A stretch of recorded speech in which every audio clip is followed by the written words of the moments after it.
seriously now. The amount of concentration we see of the government today, in the willingness to resolve these issues, it's quite commendable.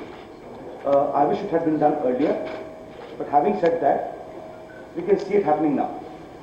The large monies being allocated in our recently announced budget on infrastructure, for example, 4 lakh crores, is one of the highest, is the highest the country's ever seen. This kind of allocation is never seen before. Now, this kind of money, if spent on year-to-year basis on development of infrastructure, which is a prime need for our country, its development, will generate a lot of demand for steel, cement, a lot of building materials. It will create, and above all, it will create a lot of jobs.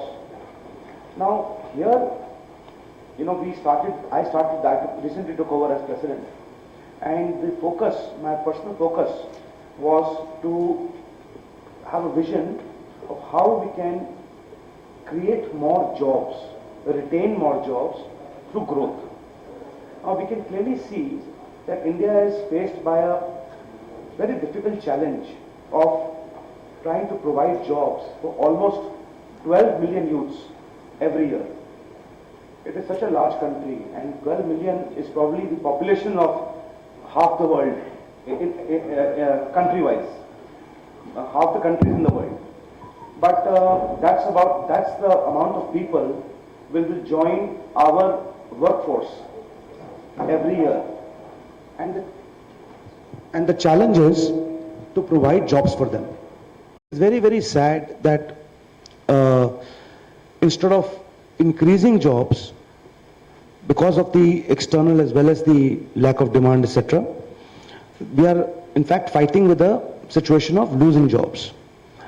But I also feel very hopeful that the government is very mindful about it, and creation of infrastructure giving benefit to the reality sector, that's another area which involves a lot of people, which creates a lot of jobs. We have recently announced, the RBI has recently announced its policy yesterday, and we were all hoping that interest rates will come down generally across industry, but that's not happened, which is something we will keep pursuing with the government, because according to me, at least 2% or so interest rates need to come down for Indian industry to become more competitive. But having said that, there is a clear indication that the home loans are going to come down. And with the home loan interest coming down, I definitely see a better situation as far as the reality sector goes. We have hundreds and thousands of projects which are half built or nearing completion, but due to lack of demand, it is not got completed. And a lot of labor has been retrenched because of these reasons. So reality sector is another sector which the government needs to concentrate on and see that it is coming back to its position of buoyancy, where jobs can be created. So there are some good, there are some bads, but NPA, interest rates and lack of demand, these three issues really needs to be tackled head on by the government. NPAs have been mounting up to almost 7 lakh crores. We were hoping for resolutions to happen much earlier, but now we see a lot of action in that area catered in the budget. But private investment is something which needs to be, which needs to take off in its right spirit. And credit offtake is a big indicator of that. The credit offtake over the quarters, the past few quarters have been very slow.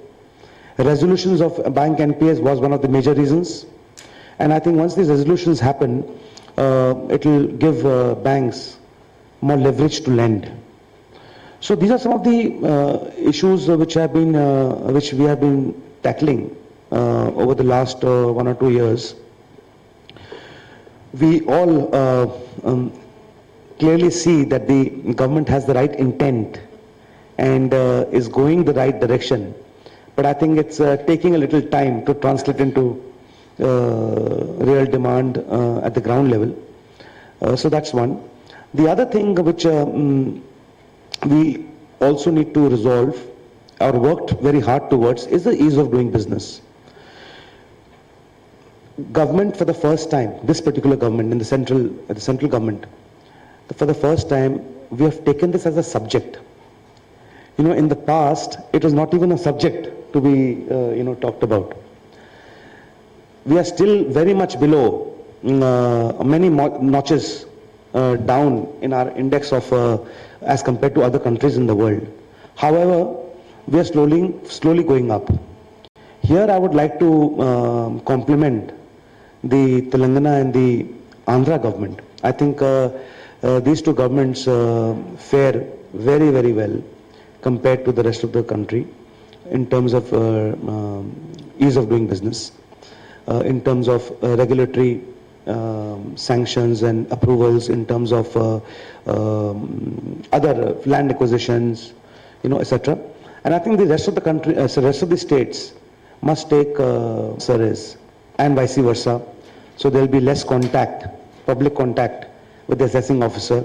And so that these things are good, because over a period of time, these things will also hasten the process. And sometimes we feel that when there is discretion, there is also a chance of corruption. So the corruption angle will also come down. These things are very good. The intent is right. But I would still reiterate that when we see all the states in the country, I feel very strongly that Andhra and Telangana governments are doing very, very well on the topic of ease of doing business, and I heartily compliment the government and urge the other states to copy the model. I will just.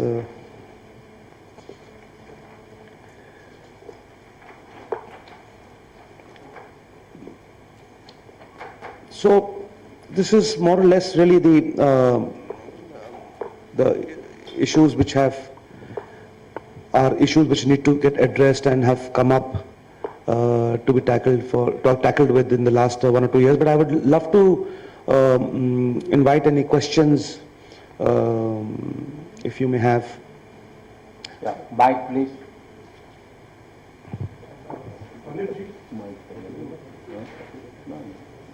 You are saying government Mike. taken good initiatives in terms of tackling the NPS, but data shows growing. So when I say good initiatives, I think a lot of these initiatives have happened very recently. Now the government giving more powers to RBI, the ordinance which the government came out with recently was only 2-3 weeks ago. 3 weeks ago, I think. The RBI, under the new ordinance, trying to put together a policy to deal specific cases is something which is work in progress, which is, we are reading about it every day, we are interacting with the RBI, we are interacting with the finance ministry, and we know it's work in progress, but it will happen very quickly. The major thing which I'm trying to emphasize here is the intent. You see, last 2 years or 3 years, these NPAs have built up, and we were not seeing any major policies being put in front by the government to seek a resolution, to have a resolution. But now we are seeing that action. So that's my point. That's why I'm saying that going forward in the next couple of quarters, we should see a lot of these large NPAs getting resolved, which will spur the credit offtake. This is my point. Any other? We have a question here. Yeah, mic to bit.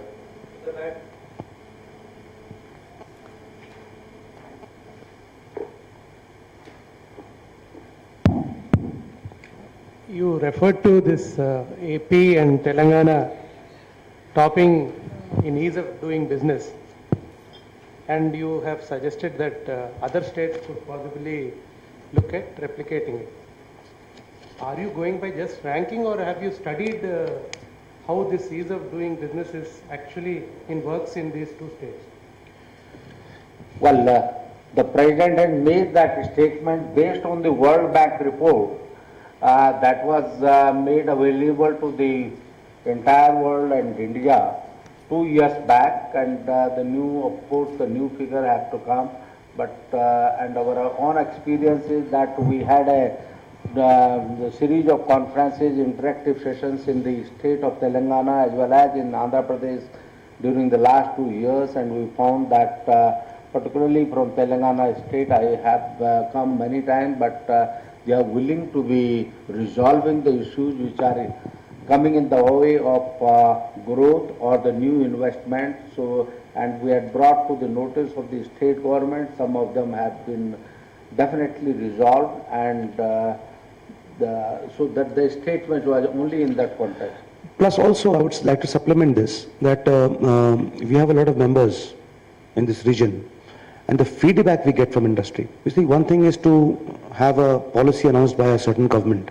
The other thing is the feel of that policy by the industrialists in the industry of that area, of that region.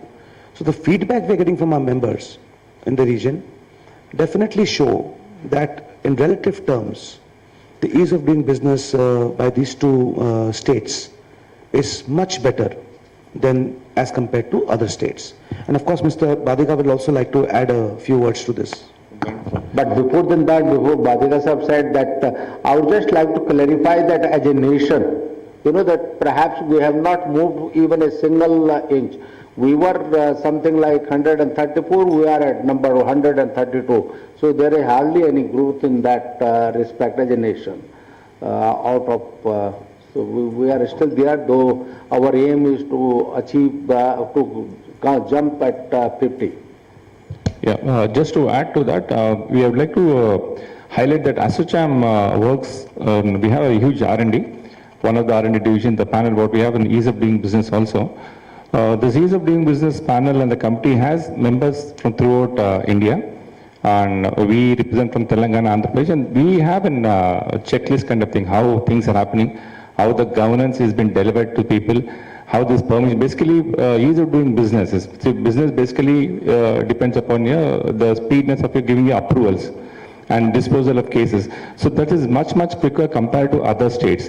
Here both the states are, in fact, both the main prime people, Mr. Chandrababu Naidu, the Chief Minister of AP, and here Mr. KTR as IT Minister, we adopt a lot of IT safe things. What our President, Ms. Sandeep Jojola, was trying to tell is, adopt the IT technology, use maximum technology, and that would really help in ease of doing business. And the rankings which you've been seeing the couple of years back, this talks of the same thing about disposal of this cases, fast movement and growth of the industries. Thank you. Talk about doing something for the infrastructure sector, and a lot of measures have been taken. But if you look at it, practically every infrastructure company is bleeding. The piled up debt is not because of the companies many times, it is also because of what's happening in the macroeconomic environment. So be it gas-based plants or be it thermal power plants or be it road sector. How confident are you that something you are pinning your hopes on some sort of a turnaround in the infrastructure sector? What is the basis of seeing that turnaround? What is happening in the ground? We are all seeing statements, but is it happening somewhere? So you see, especially in this area, in Andhra, Telangana, there are a lot of EPC companies, construction companies, which have come into problem because of various reasons.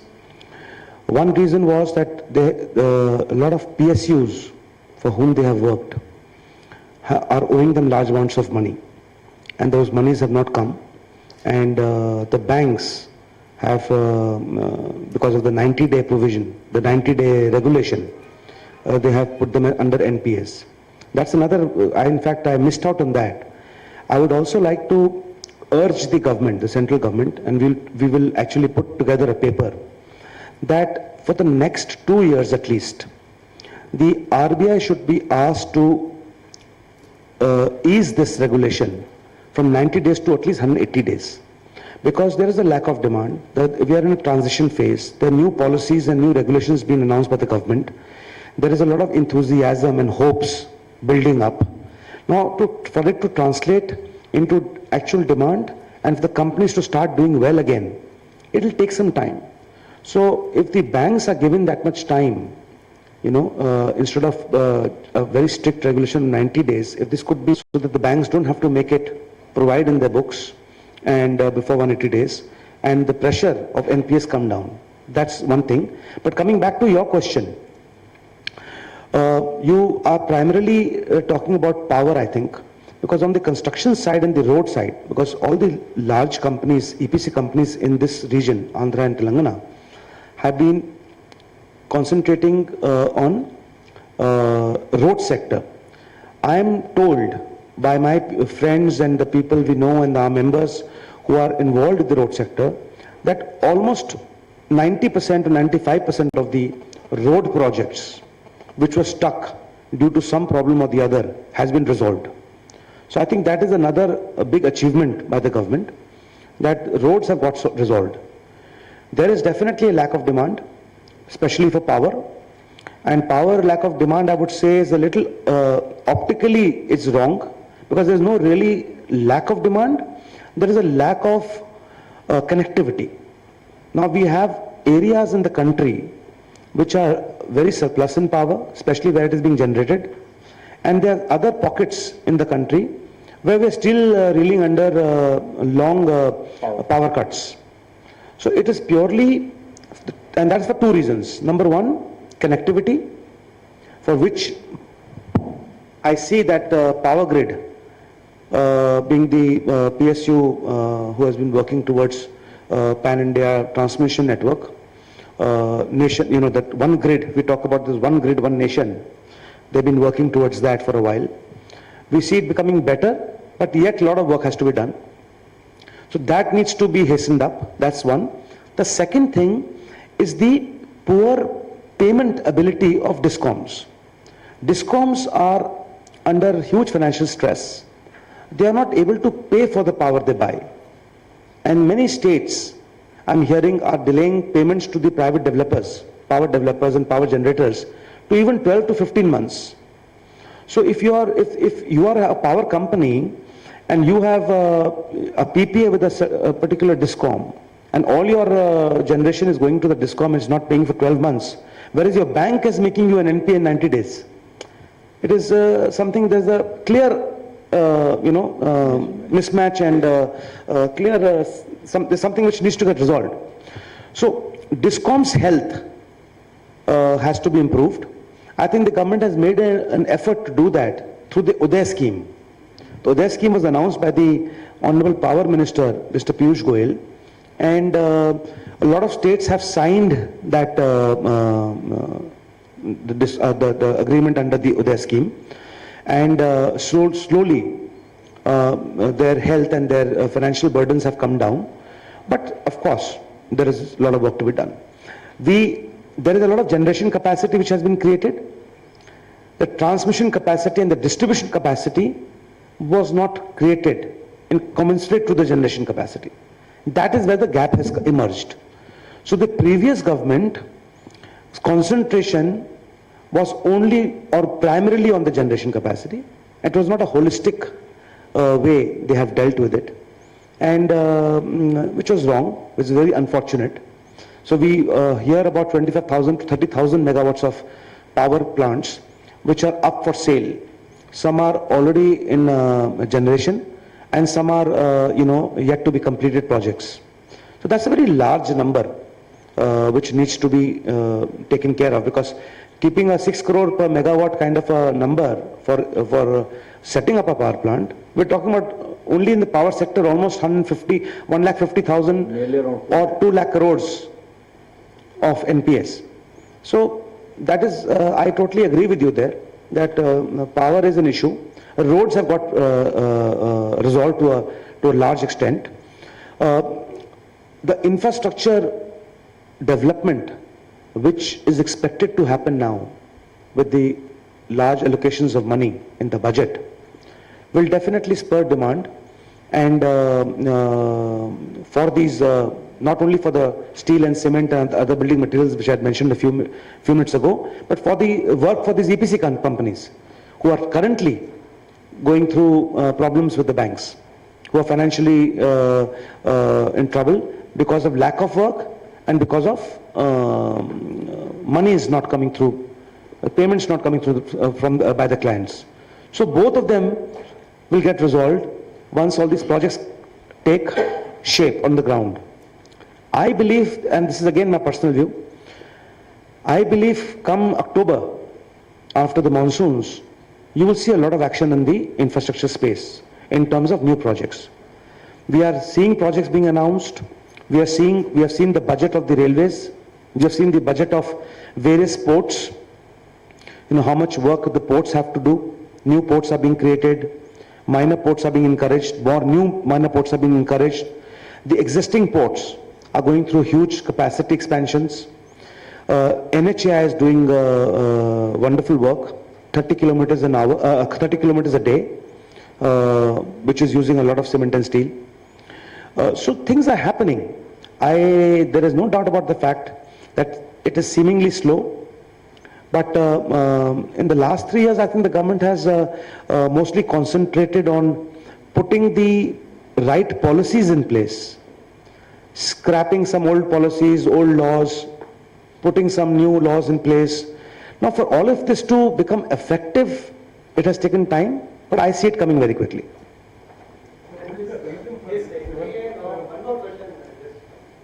This NTA norm, if you had mentioned, if you want to petition the government, by when will you plan to do the change in NTA? The next few days. In the next few days, we want to petition this and request the RBI and Finance Ministry. What was the question? That was 180 days of the right? Yeah. In the next few days, we will petition. Yeah. Yeah, we have set up a committee, expert committee, and they are working on it. We'll be submitting. Our concentration will be that that there is a need for increasing from 90 to 180 days, as the President has stated. And the other is that though there are many companies like our sector who are just near completion, but in case if they are provided little bit of a more finance, they will be able to complete their project and everybody will be saved, the companies. And in case if we don't take the proactive measures at this moment, the stress assets, as we stated in this hall last 2 years back, that the stress assets could touch to 12 lakh crore rupees. Now, in case if we continue to address little bit, that in phases, then the stress assets will increase by another 2 lakh rupees in a few days' time. See, this morning, I'm sure most of you must have also read. I read in the morning today that the Honorable Power Minister, Mr. Piyush Goyal, has announced that a lot of stress assets in the power sector should be looked at by NTPC. And he also mentioned that I do not know exactly how that will happen, which we need to study, but he also talked about providing private developers with the last mile equity need. If there is equity required, last mile funding for completing projects, that will also be provided by the government. So there is an effort in the power sector, but like Mr. Rawat is mentioning, that all these things need to be done now overnight, as if it was to be done yesterday, because otherwise we will have mounting problems of NPA. Who is the reason for this 7 lakh crore? What is the? Who is the reason for this 7 lakh? So it depends on which sector you're talking about. If you're talking about steel, for example, if you remember in UPA 2, there was the planning commission, the erstwhile planning commission had mentioned that $1 trillion will be spent on infrastructure development, and $500 billion will come from the private sector, and $500 billion will come from public money. But very little of that happened.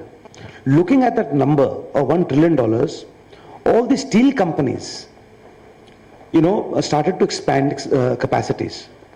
So all these capacities came up, but the demand did not come up. Now, obviously, if the capacities come up, large amounts of money has been spent in creating those capacities. If the demand did not come up, it will turn into an NPA. The other thing was the world external environment. China dumping steel at very, very cheap prices. major reason has been the court also, you know, that they give the ruling. So China, most of you will agree with me, that their companies are heavily subsidized by the government. It is a, socialist country, and their companies are heavily subsidized by the government. So it's important for China to keep running the companies because it generates employment for them. Now, when the companies are subsidized by the government, they have the ability to sell very cheap. They had an issue of slowdown. They had an issue of home consumption of steel. So they started to put a lot of steel in the world trade, seaborne trade.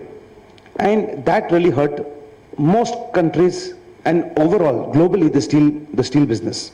So you must have read that even ArcelorMittal, the largest steel company in the world, reported in 2015 December, $8.1 billion loss. So that was another reason, cheap steel. Our government addressed that by putting an MIP, minimum import price, and later on anti-dumping duties. Again here, I wish that measure was taken a few months or 1 year earlier. We could have saved more companies from becoming NPS. But finally, it did come through. So now that's the idea, that's the reason for the steel sector becoming a bit major. Like Mr. Rawat pointed out, we are the second largest and the sponge iron players in the world.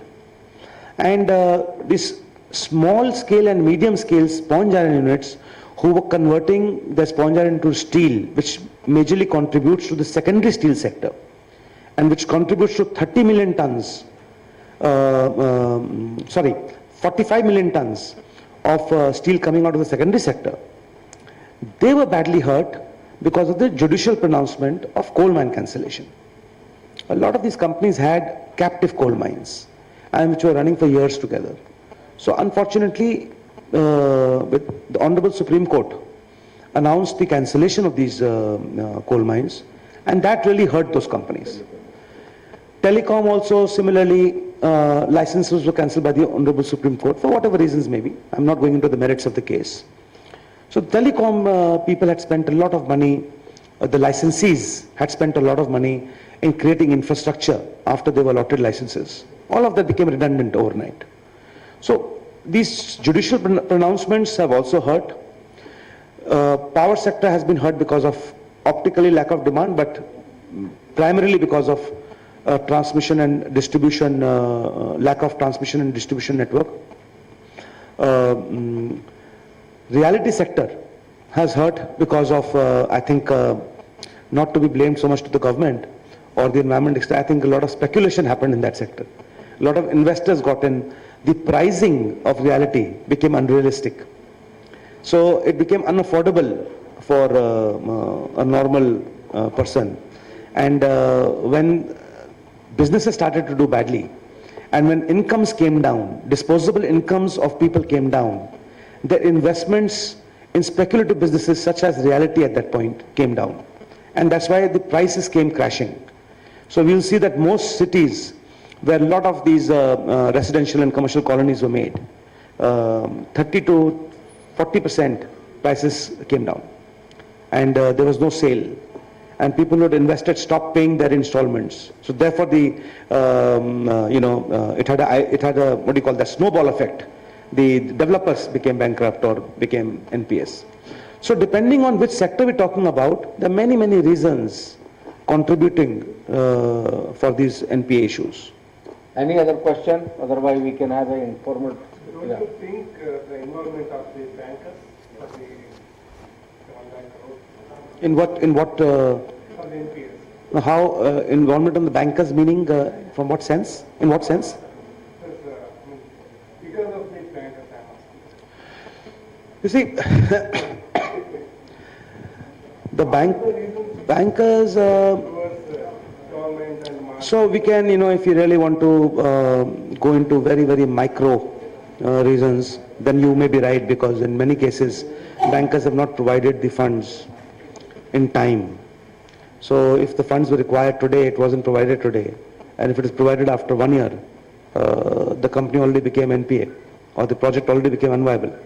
because and the monies which was drawn up to that point started to incur interest, and it became it had a snowball effect.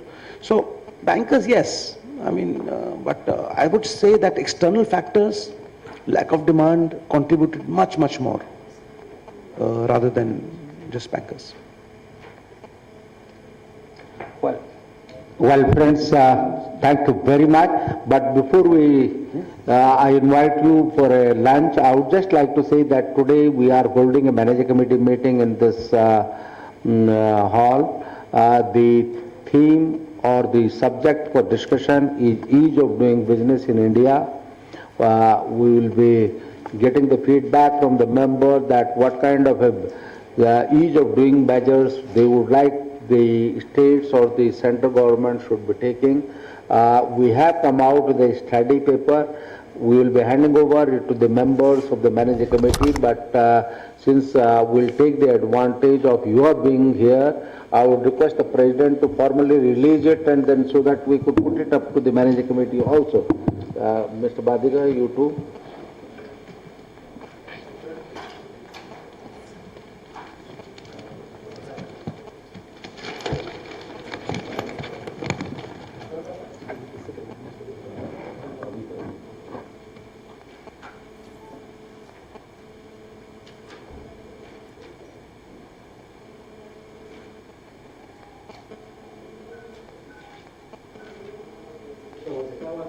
Thank you very much. Yeah, still. And details of the study have been or will be provided by my colleagues Varun and Avadish to all of you. Thank you very much, ladies and gentlemen, for being with us this afternoon. क्या चाहिए? हाँ, आप बोलो. Yeah, I would like to take this occasion, ladies and gentlemen, thank you so much. And I thank Mr. Sandeep Jajodia for spending this time coming to Hyderabad, and Mr. Rawatji also.